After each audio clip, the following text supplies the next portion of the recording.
Amigos,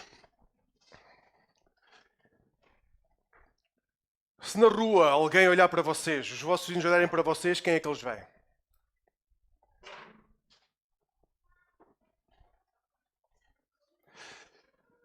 Se as pessoas olharem para nós, nos nossos trabalhos, se as pessoas olharem para nós, nos nossos estudos, se as pessoas olharem para nós, nos nossos bairros, quem é que eles veem? Tenho que vos dizer, se vem apenas o Francisco, o Emanuel, a Maria, a Antonieta, é curto. Porque a Bíblia diz que quem olhar para nós tem que ver muito mais do que a pessoa física que está diante deles.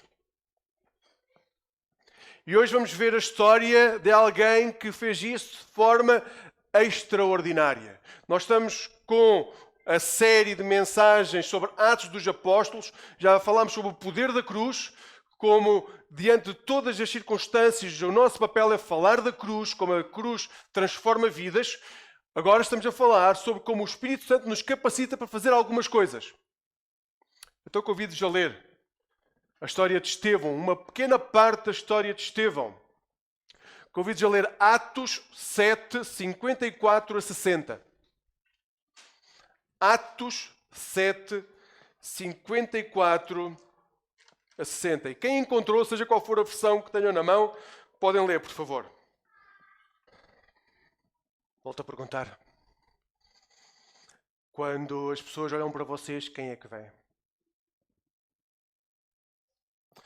Nós estamos a falar de como o Espírito Santo, o Espírito de Deus, nos capacita para fazer algumas coisas.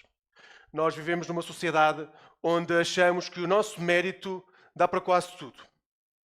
Nós somos capazes de resolver os nossos problemas.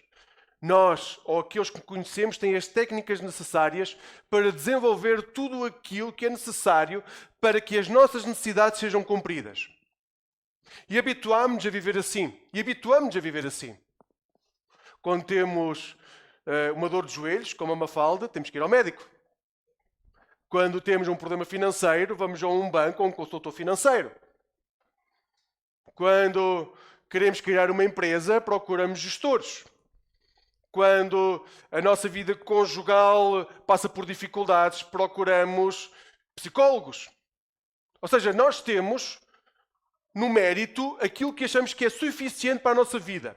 O problema é que a Bíblia vai nos dizer, desde a primeira à última página, que isso não vai ser suficiente, porque vai sempre haver um momento em que o mérito não vai ser suficiente. Há de chegar um momento em que o mérito continua a deixar em nós um grande vazio. Alguns exemplos. Hoje em dia, dentro daquilo que é o âmbito desportivo, nós temos imensos desportistas que, apesar de terem alcançado, inclusive, medalhas de ouro em Jogos Olímpicos e muitas medalhas de ouro, chegam a um momento em que a sua vida fica um caos. E não encontram mais sentido para a vida. Nós temos profissionais altamente capacitados e treinados que dedicaram milhares de horas na sua profissão para fazerem bem aquilo que foram chamados para fazer, mas chega um momento da sua vida em que não conseguem encontrar um sentido para a sua vida. Nós temos cristãos, nós temos pastores que, depois de milhares de horas dedicadas à sua vocação, chegam a um momento da sua vida em que dizem não faz sentido. Isto porque o mérito não é suficiente. O mérito nunca vai ser suficiente para encher de forma plena a nossa vida. E nós continuamos, mesmo na nossa relação com Jesus, a achar que é através do nosso mérito em procurar Jesus que a coisa se vai resolver. E não é. Continuamos a errar, porque continuamos a meter desta forma, com uma cúpula, com uma capa de espiritualidade, aquilo continua a ser uma meritocracia. Porque continuamos a achar que através do nosso mérito, a forma como nós oramos, os devocionais que fazemos, o número de vezes, e não é. O que nos capacita realmente para ter uma vida plena é o Espírito de Deus. É Ele que vai colocar a glória de Deus em nós, e somente a glória de Deus é capaz de transformar plenamente a nossa vida. Então, se sentes este buraco atualmente na tua vida, Eu posso dizer, há imensos métodos, há milhares de métodos e todos vão falhar. Porque não é uma questão de método. É uma questão de coração.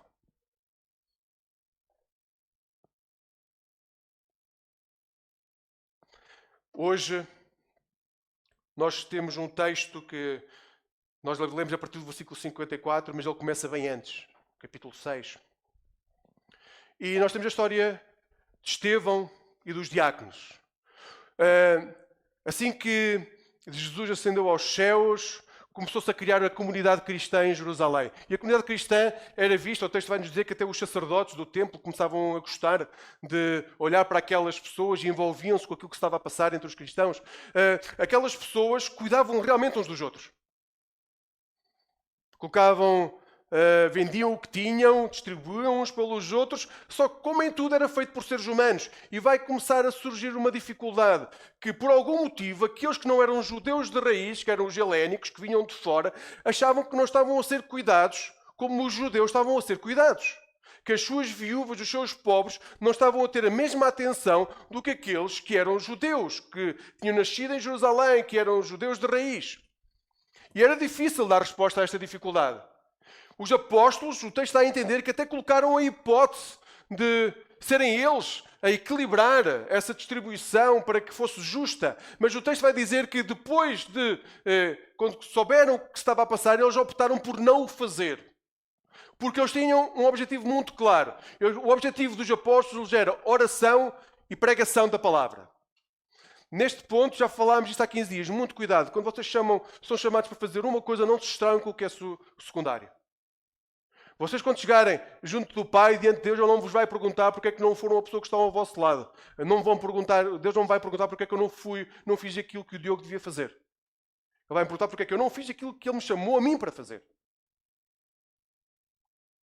Então, os apóstolos tinham claramente aquilo que tinham que fazer. Eles tinham que orar, dobrar o joelho, passar o tempo em oração e pregação da palavra. Então o que eles disseram foi, bem, vamos escolher então pessoas que possam fazer isso por nós. Pessoas cheias do Espírito Santo. Pessoas sábias. Pessoas que tenham sabedoria e que sejam de confiança. Ou seja, que as pessoas olhem para eles e eles já sejam reconhecidos pelas pessoas. É assim que começa o capítulo 6 de Atos dos Apóstolos.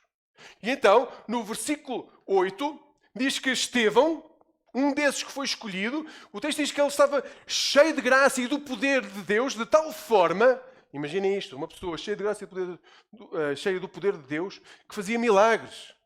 Coisas milagrosas aconteciam através de Estevão. Eu sei que hoje em dia há muito aquela ideia, bem, os milagres é uma coisa lá do passado, isto hoje, os milagres foram substituídos pela ciência. Amigos, ou damos a ação, a possibilidade do Espírito Santo atuar, ou então andamos a enganar-nos em relação àquilo que é a nossa fé. Mas vamos deixar isso para outra altura. Então, Estevão estava cheio do Espírito Santo, fazia milagres, ele tocava a vida das pessoas e parte-se do princípio que Estevão veio do mundo helénico, que ele tinha uma relação muito grande com o mundo helénico. E o texto vai dizer que ele começou a discutir com aqueles que eram da sinagoga dos libertos, ou dos livres, depende das traduções. E esta era uma sinagoga, parte do princípio, eu não tenho certeza sobre isso, mas que seria uma sinagoga que era constituída maioritariamente por pessoas que tinham sido presas e que tinham sido libertas e que não podiam frequentar as sinagogas normais devido ao peso que elas já tinham, devido ao pecado anterior, tinham sido presas e agora tinham sido libertas, tinham passado pela prisão e juntavam-se nessa sinagoga. E Estevão dava-se bem com eles ao ponto de dialogar com eles. Só que, quando eles viram o que Estevão fazia, começaram a ficar zelosos de tudo aquilo que estava a acontecer, porque eles tinham passado por um processo de libertação que tinha sido custoso. Eles tiveram que provar a sua transformação e estava a chegar alguém agora que dizia, não é o nosso mérito que nos aproxima de casa do Pai, é Jesus. E estes homens começaram a pensar como é que poderiam apanhar Estevão. E o texto vai dizer que eles geraram falsos testemunhos contra Estevão.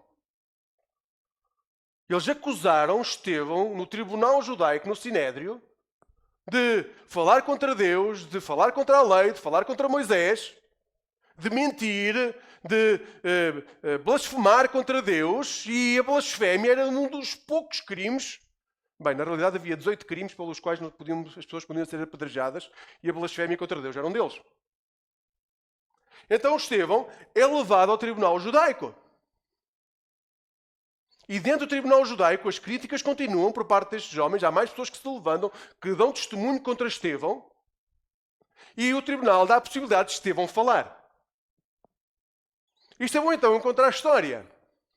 Lá atrás, no passado, Abraão foi escolhido por Deus. E a promessa de Deus veio sobre Abraão. E essa promessa foi validada por um símbolo. E esse símbolo foi a circuncisão. Entretanto, Jacó teve os patriarcas, os seus filhos. Aqueles que ainda hoje são reconhecidos como os patriarcas de Israel.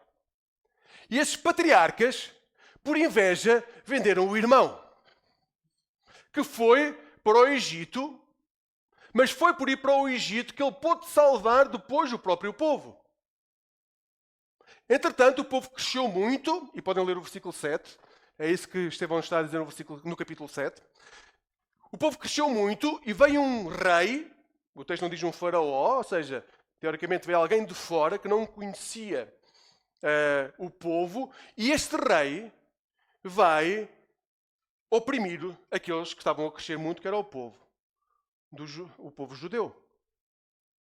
E veio Deus e escolhe um homem, Moisés, que chama, e quando Moisés chega ao pé das pessoas para, primeiramente, os libertar, eles perguntam, mas quem és tu para ser juiz sobre nós? Quem te nomeou juiz? E quando Moisés se levanta, ele tem que fugir. Conhecem a história, não é? Ele mata o soldado, ele chega ao pé das pessoas e as pessoas perguntam-lhe, mas quem é que te colocou a ti sobre nós? Vais-nos matar a nós como mataste ao outro soldado? E ele tem que fugir. Foge, fica afastado durante dezenas de anos e então Deus volta a chamá-lo. E o texto vai dizer, aquele que foi negado por ser juiz, Deus escolheu para vir salvar. Ou seja, Estevão está a fazer uma construção e a recordar que sempre que Deus quis salvar o povo que negou Deus. Então, Estevão continua. Então o povo foi salvo e foi para o deserto. Mas aproveitou o momento que Moisés subiu para o monte para ter as tábuas da lei, para dizer, não sabemos que Moisés vai voltar, vamos fazer um ídolo. E fizeram um ídolo. E aqui depois Estevão faz o salto para o templo. E quando veio David, aquele que tinha um coração segundo a vontade de Deus, pediu finalmente que o templo fosse feito. Mas não foi David que construiu o templo, foi o seu filho Salomão. Estevão diz, mas apesar disso, não se esqueçam que não há nenhum templo que possa conter a presença de Deus. E agora, depois, Estevão na parte final, vira-se para eles diretamente e diz, eu agora tenho que vos dizer a vocês, ó gente obstinada, vocês são pagãos de coração e surdos à verdade. Irão resistir para sempre ao Espírito Santo? Já os vossos pais o fizeram e vocês também o fazem. Indiquem um só profeta que os vossos antepassados não tenham perseguido. Mataram até aqueles que anunciaram a vinda do justo, o Cristo, a quem vocês agora traíram e assassinaram. Sim, e deliberadamente desobedeceram à lei de Deus, embora a tenham recebido da mão de anjos. Ou seja, Estevão conta a história e diz, em todos os momentos da história, que vocês foram chamados para ser fiéis, vocês não foram. Isto para os judeus que estavam a ouvir era o terror. Eles achavam que eram as pessoas escolhidas para trazer a salvação. E o que Estevão vai dizer é, vocês tiveram a possibilidade, uma e outra vez, de fazer a vontade de Deus e nunca a fizeram. Então estes homens pegam em Estevão e levam-no para ser apedrejado. Nós temos que compreender que quem está a escutar Estevão são saduceus e fariseus. Este é o tribunal judaico. Os saduceus não acreditavam na ressurreição. A única coisa que eles queriam é ter uma vida boa, estável, eram os nobres da altura, eles não acreditavam que havia vida depois da morte, por isso, quanto melhor fosse esta vida, melhor. E o melhor que podia haver nesta vida era que os romanos não os chateassem. Então, qualquer ato que pudesse levantar a população para se revoltar contra o Império Romano era completamente colocada de parte pelos saduceus. E quando vem um homem, como Jesus, a dizer que era o Messias, e depois vem outro homem a dizer que na verdade ele é Messias, e continua vivo, porque ele está a vê-lo lá em cima, à direita de Deus, onde há de vir para julgar, para os saduceus isso é impensável. Os fariseus é pior, porque os fariseus acreditam sim na ressurreição. E eles têm um problema crónico, que é, ele não pode estar lá em cima à direita de Deus Pai, porque ele foi morto por ser um herege e traidor. Então, eles não poderiam ter matado alguém que estaria à direita de Deus Pai e que viria julgar os vivos e os mortos. Então, quando eles ouvem que Estevão está a ver Jesus ao lado direito de Deus, eles a única coisa que querem é matar aquele homem também. É isso que fazem. Pegam Estevão e levam para ser apedrejado. Algum de vocês já levou alguma pedrada?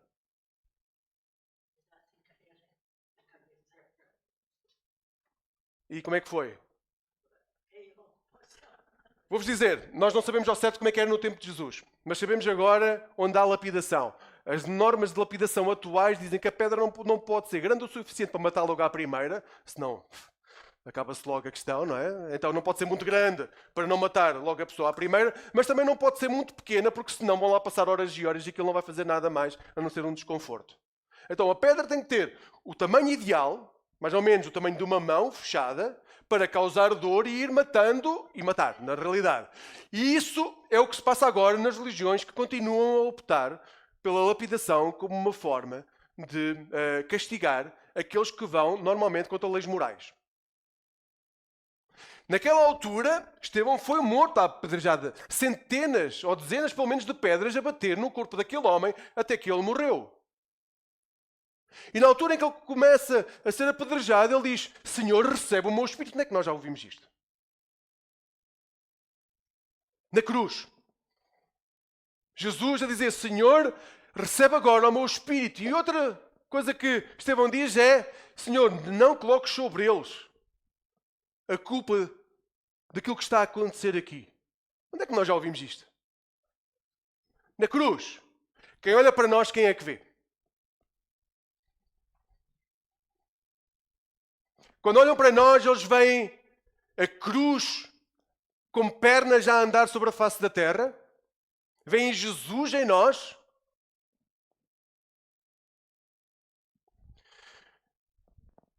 Os judeus ficaram furiosos. Estevão foi apedrejado. E amigos, Estevão chegou a este ponto porque estava cheio do Espírito Santo. As palavras e as ações eram de um homem que estava cheio do Espírito Santo. De alguém que conhecia intimamente o coração de Jesus. De alguém que estava cheio da presença de Deus. E mesmo assim,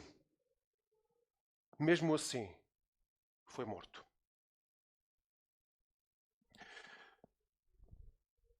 Quem olha para nós, vê Jesus? Hoje há um pensamento generalizado que todas as opiniões são iguais. Nós vivemos num mundo que defende a tua opinião, a tua verdade fica circunscrita à tua pessoa, a minha verdade fica circunscrita à minha pessoa e vivemos bem, não há problema nenhum desde que tu não te metas na minha vida. Há inclusivamente aqueles que dizem que, bem, tu sendo cristão podes ter a tua fé em Jesus, não há problema nenhum, acredita lá em Jesus, vive da maneira que Jesus diz que tu tens que viver, desde que não venhas dizer como é que eu tenho que viver à luz daquilo que é a tua fé em Jesus. Isto chama-se relativismo absoluto. Ou seja, tudo é possível, tudo pode acontecer, desde que a tua verdade não afeta a minha. Por outro lado, temos igrejas que são extremamente diretivas. Que dizem assim, tu para chegares à casa do Pai, tens que fazer o caminho que eu te vou dizer que tu tens que seguir. Porque se não o fizeres, tu não estás a ser obediente àquilo que é a vontade de Deus. Amigos, isto era o que acontecia no tempo de Jesus. Nós temos o Império Romano. O Império Romano funcionava da seguinte forma. Onde ele chegava, ele via quem eram os deuses que existiam naquela cidade, naquela região. E ele validava esses deuses.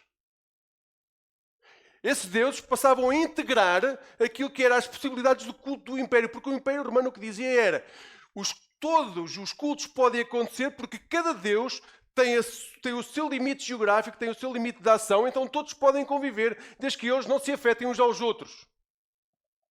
Então todos os deuses podem realmente existir. E eles dividiam os deuses em dois grupos, os deuses que eram tradicionalmente romanos e os deuses que vinham de fora. Os indigetes, que eram os deuses romanos, os deuses mais antigos, os deuses mais poderosos, aqueles que na teoria teriam mais poder, inclusivamente sobre os outros, apesar de todos poderem conviver. E depois aqueles que vinham de fora, que eram os novicides, que esses aí eram aqueles que eles chegavam a uma cidade e o Deus daquela cidade, ou a deusa daquela cidade, tornava-se Deus também de todos os romanos, todos podiam ser adorados. Obviamente que isto era um grande problema para um povo como o povo judeu, porque o povo judeu não aceita o relativismo religioso. O povo judeu vai dizer, não, só há um Deus, e esse Deus não tem outra manifestação física, ou, aliás, não tem nenhuma manifestação física e não aceita mais nenhum Deus. Não é a questão dos outros deuses poderem existir e serem rejeitados. É, para um judeu não há outros deuses. E isso cria um problema. Ou seja, o judeu não pode aceitar o relativismo religioso de um romano. Porque enquanto o romano diz, ok, tu tens o teu Yahvé, não há problema nenhum, celebra aí o teu culto, mas deixa-me celebrar também o meu em Jerusalém. E o judeu dizia, nem pensar, tu aqui não colocas o teu Deus. Ok? Estão a acompanhar? Problema. Quando Jesus chega, quem é que ele diz que é? Deus. Então, quando Jesus chega, ele não pode ser aceito pelo Império Romano, porque o Império Romano não pode aceitar que fisicamente haja outro Deus que não seja o Imperador, e também não pode ser aceito pelos judeus, que para os judeus não há outro Deus que não seja Yahvé. Por isso foi morto. Porque Jesus não aceitava o relativismo romano e também não aceitava que houvesse nenhuma religião que fosse a religião em si mesma a dizer qual é que é o caminho para Deus. E hoje nós estamos diante do mesmo dilema. Vivemos numa sociedade que aceita tudo e diante de uma religiosidade que diz que tem em si mesmo o caminho para chegar até Deus. E nós, quando olhamos para Jesus, vemos que só Jesus é o caminho. Então, diante do mundo de hoje, nós somos chamados a ter a mesma proclamação que Estevão. Nós não podemos negar os nossos valores. Não é possível alguém dizer-nos, no mundo de hoje, ok, tu tens a tua fé, desde que a tua fé não influencie a minha, tu podes viver à vontade. Se nós fazemos isso, não seguimos Jesus. Porque Jesus, por definição, é o Deus, que é o único Deus, que quer ir ao encontro daqueles que ainda não são salvos. E não é possível dizer que somos discípulos de Jesus e estar diante da tribulação e não fazer o que Estevão fez. Se vocês andam longe da casa do Pai, a vossa vida não está plena porque a glória de Deus ainda não está convosco. Não é possível. Compreendem a dificuldade dos discípulos naquela altura?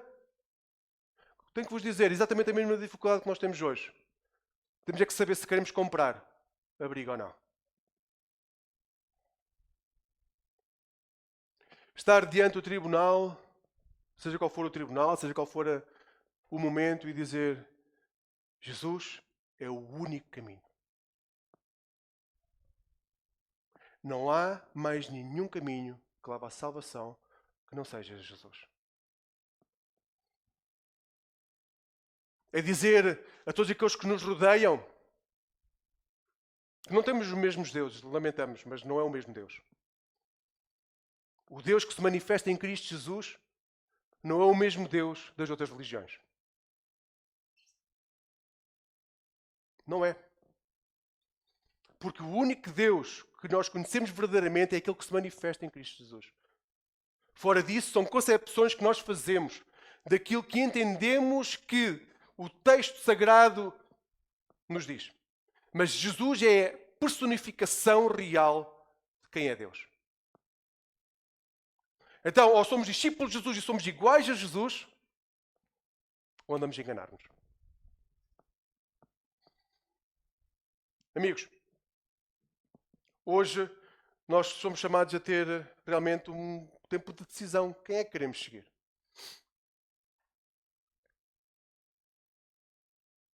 Quem é que queremos seguir? Queremos ser iguais a quem nos dias de hoje? Sabem o que é que mudou no tempo de Jesus, os discípulos? A quem é que Jesus veio? Eram judeus, certo? Os discípulos de Jesus são judeus. Um judeu queria que havia alguém que não fosse Yahvé, que fosse Deus? Não. Quando eles morreram, quando Jesus morreu, o que é que aconteceu aos discípulos? Ficaram todos com medo. Porque nessa altura ainda não era claro aquilo que estava para acontecer. Quando é que tudo se transformou? Quando os discípulos viram Jesus quê? Ressuscitado. Eles viram Jesus ressuscitado. Se nós queremos ter uma vida transformada, o que é que nós temos que ver? Jesus ressuscitado. Enquanto não vimos Jesus ressuscitado, a nossa vida não se vai transformar. Não vai. Porque podemos pegar na Bíblia e sabem o que é que estamos a ler? Um bom livro. Tem aforismos que podem ser aplicados na nossa vida, tem histórias bonitas, outras nem tanto. Tem bons desafios, mas é um livro. O que faz deste livro uma coisa diferente não é o que está escrito, é Jesus.